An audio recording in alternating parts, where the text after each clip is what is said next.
Ainda de pé, meus irmãos, abramos nossas Bíblias no Evangelho, conforme o relato de Marcos, no capítulo 8, nós leremos a partir do versículo 27 até o versículo 38. Marcos, capítulo 8, versículos 27 a 38. Marcos, capítulo 8, a partir do versículo 27 até o versículo 38, a palavra do Senhor nos diz: Então, Jesus e os seus discípulos partiram para as aldeias de Cesareia de Filipe, e no caminho perguntou-lhes: Quem dizem os homens que sou eu? E responderam: João Batista, outros, Elias, mas outros, algum dos profetas.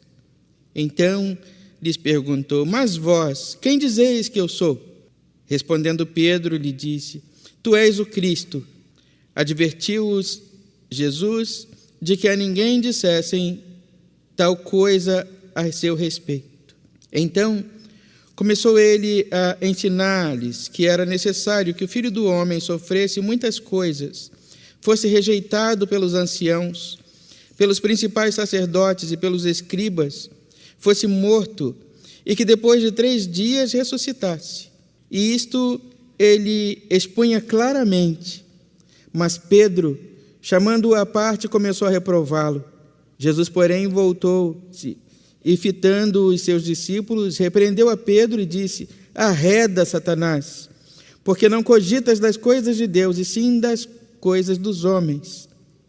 Então, convocando a multidão e juntamente os seus discípulos, disse-lhes: Se alguém quer vir após mim, a si mesmo se negue, tome a sua cruz e siga-me. Quem quiser, pois, salvar a sua vida, perdê-la-á. E quem perder a vida por causa de mim e do Evangelho, salvá-la-á. Que aproveita o homem ganhar o mundo inteiro e perder a sua alma? Que daria um homem em troca da sua alma? Porque qualquer que nesta geração adúltera e pecadora se envergonhar de mim e das minhas palavras, também o Filho do Homem se envergonhará dele, quando vier na glória de seu Pai com os santos anjos. Até aí a palavra do Senhor para a nossa edificação nesta manhã. Vamos orar ao Senhor. Ó Deus, eis que posta diante de nós está a Tua palavra, e agora, ó Pai, te pedimos que nos esvazie do eu, Senhor, para que possamos, Senhor Deus, sermos preenchidos no Teu Espírito Santo, da palavra que vem da Tua parte para nós, para o nosso coração, e nos edifica, e nos fortalece e nos anima. Atende, Senhor, a nossa oração. Nós te oramos em nome de Jesus. Amém. Meus irmãos, Jesus, na pergunta que faz aos discípulos, ele tem, primeiro, a intenção de entender até que ponto o seu discurso, o seu testemunho estão sendo compreendidos e apreendidos por aqueles que estão à sua volta.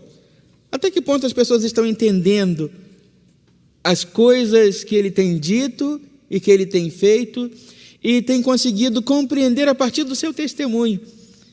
É uma autoavaliação que Jesus nos ensina aqui a fazer e a qual todos nós deveríamos fazer. Um olhar introspectivo, ao passo que um olhar também para o outro, e percebermos a que ponto o nosso testemunho tem sido eficaz, até que ponto o nosso testemunho tem atingido os corações, o que as pessoas estão vendo quando olham para nós. É muito importante quando nós olhamos, por exemplo, meus irmãos, para a figura do profeta passando diariamente embaixo da janela da casa daquela mulher. Imagino eu, aqui o texto não diz, mas saudando, cumprimentando, um bom dia, boa tarde ou boa noite, a ponto daquela mulher olhar para o marido e dizer: olha, esse que passa aqui na janela é homem de Deus. Ele não precisou de um crachá, ele não precisou identificar-se com as roupas que vestia, mas o comportamento dele e o testemunho apontavam ou o apresentavam como sendo homem de Deus. As pessoas o identificavam como homem de Deus. Importância do testemunho. E essa é a preocupação de Jesus. O que o meu testemunho tem dito a meu respeito? As pessoas estão compreendendo. E ele pergunta, os de fora, o que dizem? Vocês andam aqui comigo, mas e os de fora, o que estão dizendo a respeito de mim? E uns dizem que tu és Elias, outros dizem que é João Batista, alguns dos profetas. Ele diz, tudo bem, mas esses não são tão próximos, esses não são tão íntimos, esses não estão no dia a dia. Mas e vocês que estão aqui no meu dia a dia? Estão comigo todos os dias. O que vocês têm visto? Quem vocês dizem que sou? Qual é a conclusão que vocês têm a partir do testemunho que eu dou e do convívio diário comigo? E Pedro se antecipa para dizer a ele, tu és o Cristo, o Filho do Deus vivo. Em nome de todo o colégio apostólico, Pedro diz, olha, nós que estamos aqui contigo, conseguimos olhar para o Senhor e ver aqui o Deus encarnado, e ver aqui o Cristo, e ver aquele que é enviado de Deus, e ver aqui o cumprimento da profecia, o cumprimento da promessa de Deus, ver aqui o Messias, o Emanuel, aquele Deus que está conosco aqui. Meus irmãos, alguns aspectos relevantes. Eles estavam próximos, eram íntimos, conheciam bem Jesus e conseguiram identificar em Jesus, na pessoa de Jesus, o Deus encarnado. E mais, ele é o cumprimento da profecia. Ele é aquele de quem falou Moisés, ele é aquele de quem falou Isaías, ele é aquele de quem falaram os profetas. É o cumprimento da profecia, é ele que nós estávamos esperando. É com ele que nós sonhamos, é a ele, era dele que nós falávamos cada vez que orávamos pedindo ao Senhor. E ele veio estar conosco, ele é o Emanuel, o Deus encarnado. Agora o meu coração pode sentir paz, agora o nosso coração pode sentir tranquilidade, porque Deus ouviu a nossa oração e nos enviou o seu Messias, e nos enviou o Cristo, e nos enviou a nós, e fez cumprir-se a promessa do Emanuel. E segue o texto da palavra do Senhor, meus irmãos, dizendo que Jesus então começou a ensinar-lhes, diz o versículo 31, que era necessário que o Filho do Homem sofresse muitas coisas, fosse rejeitado pelos anciãos, principais sacerdotes, pelos escribas, fosse morto e que depois de 3 dias ressuscitasse. E isso ele expunha claramente. Meus irmãos, agora que os discípulos sabem quem é Jesus, agora que eles sabem de fato quem ele é, agora eles estão preparados para saber qual é a sua missão, o que ele veio fazer aqui, qual o objetivo da sua estada entre nós, o que ele veio fazer. Ele veio dar a vida dele em lugar da nossa, e ele veio oferecer-se em sacrifício para o cumprimento da lei, a lei que diz que o salário do pecado é a morte, mas o dom gratuito de Deus é a vida eterna. Então Jesus vem para cumprir a lei. Se o salário do pecado é a morte, se é necessário que alguém morra, morro eu em lugar de vocês. E assim a lei se cumpre, e este é o propósito da minha estada aqui. Aquele Jesus, o Deus encarnado, fez-se homem para estar conosco, mas com um propósito de salvação e de vida eterna. Ele veio morrer para que eu e você não morrêssemos. Ele veio dar a sua vida para que o mundo não morresse, mas para que através do seu sacrifício suficiente, o mundo pudesse ser salvo. E ali agora, com seus corações prontos, preparados, sabendo quem é Jesus, eles podem saber qual é a sua missão. Eles agora podem saber o objetivo da sua vinda, o objetivo da sua estada. Ele não veio, meus irmãos, para nos garantir alegria terrena, ele não veio para nos trazer paz, mas ele veio para nos garantir a vida eterna.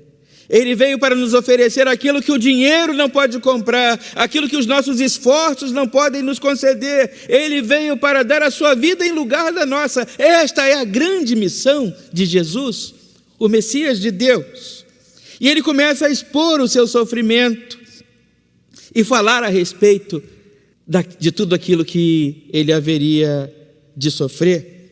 E Pedro, sempre muito à vontade, ao lado do Senhor, e tomando sempre as iniciativas, e fazendo aquilo que ninguém queria fazer, e falando as coisas que ninguém queria falar, porque existem coisas, meus irmãos, que são necessárias ser ditas. Alguém precisa dizer, e se ninguém diz, diz Pedro.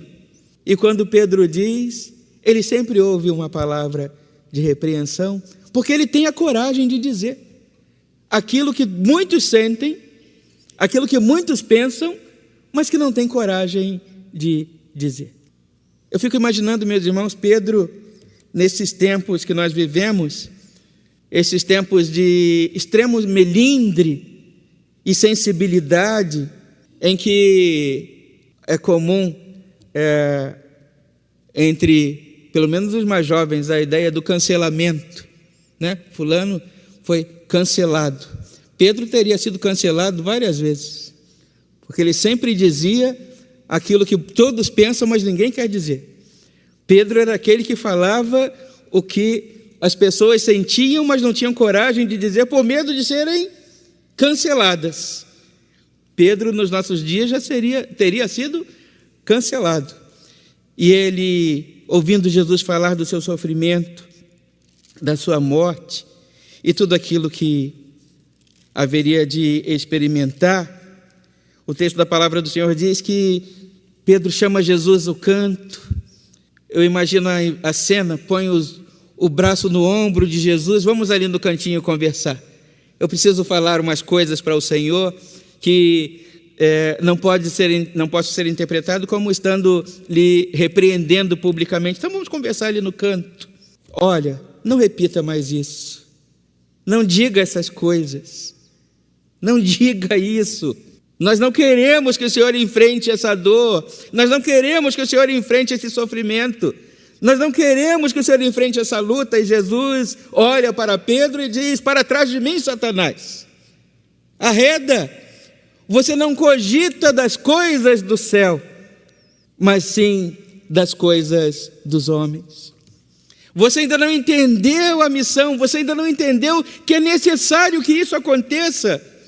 Você não entendeu que é necessário que haja sofrimento, que haja morte, para que o preço seja pago e para que você e todos os demais tenham vida. E fugir do sofrimento e fugir da morte é algo muito perigoso.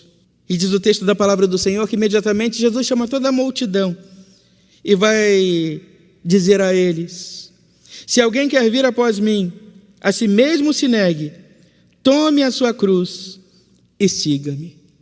Em primeiro lugar, meus irmãos, Jesus, à luz do texto, não obriga ninguém a segui-lo. Jesus não exige de ninguém que o siga. Quem, diz o texto da palavra do Senhor, se alguém quer vir após mim, se este desejo está no seu coração, importa que você negue-se a si mesmo, tome a sua cruz e siga-me. E aí, voltando lá em Pedro, meus irmãos, tome a sua cruz após negar-se a si mesmo. Ou melhor, negue-se a si mesmo. E aí nós pensamos em Pedro. E o que é negar-se a si mesmo? É fazer consigo ou conosco aquilo que Pedro fez com Jesus. O que Pedro fez com Jesus? Depois de tê-lo repreendido, ter dito que não permitiria que essas coisas acontecessem, Pedro fica olhando de longe as coisas ruins acontecendo na vida de Jesus. E quando alguém olha para ele e diz: olha, você estava com ele, você é dos deles, ele diz: não, eu não sei quem ele é, eu não estou comprometido com ele, eu não tenho parte com ele. Mas Jesus agora nos convida a Pedro e aos demais e a nós também a fazermos o caminho inverso. Ao invés de negar a Jesus, negarmos a nós mesmos. E o que significa negar-se a si mesmo? Negar os nossos interesses. Abandonar aquilo que em nós é prioridade. Abandonar a nossa vida para então desfrutarmos o segmento de Jesus. Colocar a vontade e o projeto de Jesus como sendo prioritário na nossa vida. Nós vivemos, meus irmãos, nesse tempo, uma idolatria do eu. O eu que não pode ser contrariado, o eu que não pode ser frustrado, o eu que precisa ser belo, o eu que precisa ser reconhecido, o eu que precisa ser elogiado, o eu que precisa ser o melhor, o eu que precisa dar certo. E Jesus nos ensina, em primeiro lugar, que nós precisamos negar o eu, negarmos a nós mesmos. Já não mais o nosso interesse, mas o interesse da obra de Deus. Não mais o meu projeto pessoal, mas o projeto do Senhor. Buscar em primeiro lugar o reino de Deus e a sua justiça, e todas as outras coisas vos serão acrescentadas. É colocando as coisas de Deus à frente, como sendo prioritárias na nossa vida, que todas as nossas necessidades serão supridas para a glória de Deus. Negue-se a si mesmo.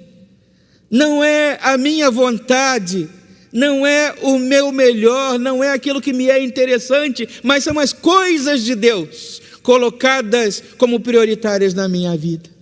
Para que nós possamos dizer, como disse o servo do Senhor no passado, eu já não vivo mais, é Cristo quem vive em mim. Já não é mais o eu, mas é Deus. Isso é negar-se a si mesmo. Os interesses do Evangelho e da causa de Deus à frente dos meus interesses pessoais. Já não sou mais eu quem vive, é Cristo que vive em mim. Importa que eu diminua para que Ele apareça. Negue-se a si mesmo, tome a sua cruz e siga-me. Meus irmãos, Pedro foi repreendido por Jesus, porque ele queria impedir Jesus de tomar a cruz. Mas o caminho da vitória passa pela cruz. A história de Jesus não termina na cruz, e por isso ela está vazia. Mas ela passa pela cruz, ela passa pelo sofrimento. E Jesus não sofreu apenas naqueles momentos ali, sendo crucificado, tendo os seus pulsos e pés perfurados. Jesus não sofreu apenas naquele momento ali, em que ele recebeu os açoites, em que ele foi abandonado. A vida de Jesus é uma vida de fuga, de perseguição, de sofrimento. Ao longo de toda a vida dele, ele sofreu. E o sofrimento na vida de Jesus, na cruz, ele é apenas a conclusão. De maneira, meus irmãos, que o seguimento de Jesus exige de nós o passar pela cruz e enfrentar os sofrimentos, na certeza que ele, Jesus, nos dá, quando nos diz: no mundo tereis aflições, mas tende bom ânimo, porque eu venci o mundo e vocês também vencerão. Não há vitória que não passe pela cruz. E pensar em abandonar a cruz é uma tentação do maligno. Tentar abandonar o sofrimento, as dificuldades, abandonar a cruz, é tentação do diabo. Foi ele que lá no deserto foi oferecer a Jesus: tudo isso te darei se prostrado me adorares. Abandona a missão, abandona a cruz, e eu te darei o mundo. Mas Jesus venceu. E querer viver, meus irmãos, ceder à tentação de viver uma vida sem cruz, é viver uma vida sem resultado, é uma tentação que o maligno nos propõe. Segue ele: quem quiser, pois, salvar a sua vida, perdê-la-á. E quem perder a vida por causa de mim e do Evangelho, salvá-la-á. Que aproveita o homem ganhar o mundo inteiro e perder a sua alma? Que daria um homem em troca de sua alma?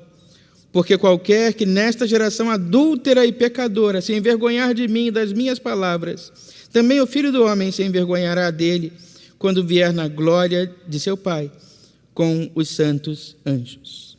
Meus irmãos, querer ganhar a vida ou o bem à luz deste mundo é abrir mão daquilo que há de mais precioso: a nossa alma, a nossa salvação, a nossa vida. Assim como nós cremos, a vida continua, mesmo após a morte do corpo. E abrir mão de tudo isso é abrir mão do bem mais precioso, que é a vida, e a vida eterna em Jesus. Jesus nos convida a este caminhar com Ele, para que nós possamos ganhar a nossa vida. E Ele, meus irmãos, concluindo assim a nossa palavra, nos convida a esta caminhada ao lado dEle, mas Ele quer homens e mulheres comprometidos com Ele, com o seu projeto e com a sua palavra. Ele quer que sejamos mais do que espectadores, mas Ele quer que nós sejamos comprometidos com a causa do Evangelho. Ele nos quer ali investidos, comprometidos com esta causa. Que a nossa vida se confunda com a vida dEle. Que a nossa existência se confunda com a existência dEle, com o projeto de Evangelho. Que a nossa vida não seja sem este propósito maior. Ele quer que nós sejamos não apenas espectadores, não pessoas que admiram o seu discurso e a sua obra. Nós vamos encontrar em várias religiões pessoas que admiram muito a obra de Jesus, que elogiaram muito os feitos de Jesus, mas que não quiseram andar com Jesus e que ainda não querem andar com Jesus. Jesus quer mais do que admiradores, do que fãs. Sou fã de Jesus. Não, Ele não quer fãs.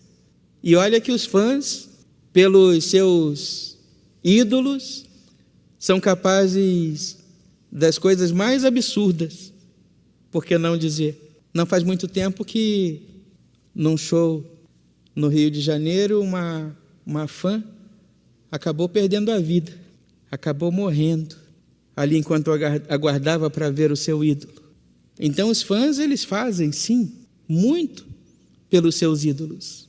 Mas Jesus não é um ídolo, Jesus é Deus. E Ele não quer fãs, Ele quer verdadeiros adoradores. Ele quer ministros comprometidos com a sua obra, com a sua palavra. Que não sejam apenas espectadores, mas que sejam pessoas que tenham uma coragem que tiveram os discípulos pescadores, de abandonar os seus barcos, abandonar as suas redes e segui-lo, sem saber para onde quer que ele iria e o que deles exigiria, mas crendo na provisão de Deus e crendo que Ele estaria com eles em todo o tempo. Ele quer pessoas comprometidas com a sua obra, como foi Abraão, que abandonou a sua terra, a sua parentela, a casa do seu pai, e seguiu para um destino incerto, mas conduzido e guiado pelas mãos de Deus. Ele quer gente comprometida, como o servo de Deus, que foi capaz de levar o seu filho e demonstrou diante de Deus a sua disposição de sacrificá-lo em atenção ao pedido de Deus. Deus não nos exige nada disso, meus irmãos, mas Ele não quer que nós sejamos apenas admiradores da sua obra e dos resultados. Ele quer gente comprometida. Ele nos quer comprometidos com este projeto, fazendo com compromisso tudo quanto nos vier à mão para fazer. Que Deus nos abençoe nesta manhã. Nós que sabemos quem Ele é, nós que sabemos qual é a sua missão e que sabemos o que Ele requer de nós, que nós possamos dizer, como disse o servo do Senhor no passado: eis-me aqui, Senhor, envia-me a mim, eu estou comprometido com a tua obra, eu aceito o desafio de caminhar contigo, eu renuncio ao eu e escolho caminhar contigo nesta caminhada, que termina na glória, que passa pela cruz. Sim, passa pela cruz, muito sofrimento, muita frustração, muita decepção, mas que termina na glória, a glória de Deus. Que Ele nos abençoe e nos guarde nesta manhã. Esta é a certeza que todos nós temos. O Senhor é conosco. Então não tenha medo de dizer sim para o Senhor: Senhor, eu vou te seguir. Por onde quer que me levares, eu me deixarei guiar. Me deixarei ser levado pelo Senhor, porque o Senhor é comigo, o Senhor é contigo. E esta certeza nos venha ao coração nesta manhã. O Senhor é contigo. Diga sim para o Senhor. Diga sim para o Senhor. Para aquilo que Ele colocar diante de você, diga sim para o Senhor, porque Ele será sempre conosco. E que Ele nos abençoe e nos guarde e nos conceda uma semana especial de bênçãos, alegria, cheia da presença dEle. Vamos orar ao Senhor. Ó Deus glorioso, santo e eterno Pai, nós te louvamos, nós te bendizemos, nós glorificamos o Teu nome, nós te exaltamos pela Tua presença conosco aqui e pela alegria que preenche todo o nosso coração e a nossa vida. Agora, Santo Deus, alimentados pela Tua palavra, que nos foi dada através dos louvores e pelo anúncio, pelo discurso do Evangelho, nós saímos, ó Deus, para Te servir com alegria, para falar da grandeza do Teu amor e do Teu cuidado para conosco.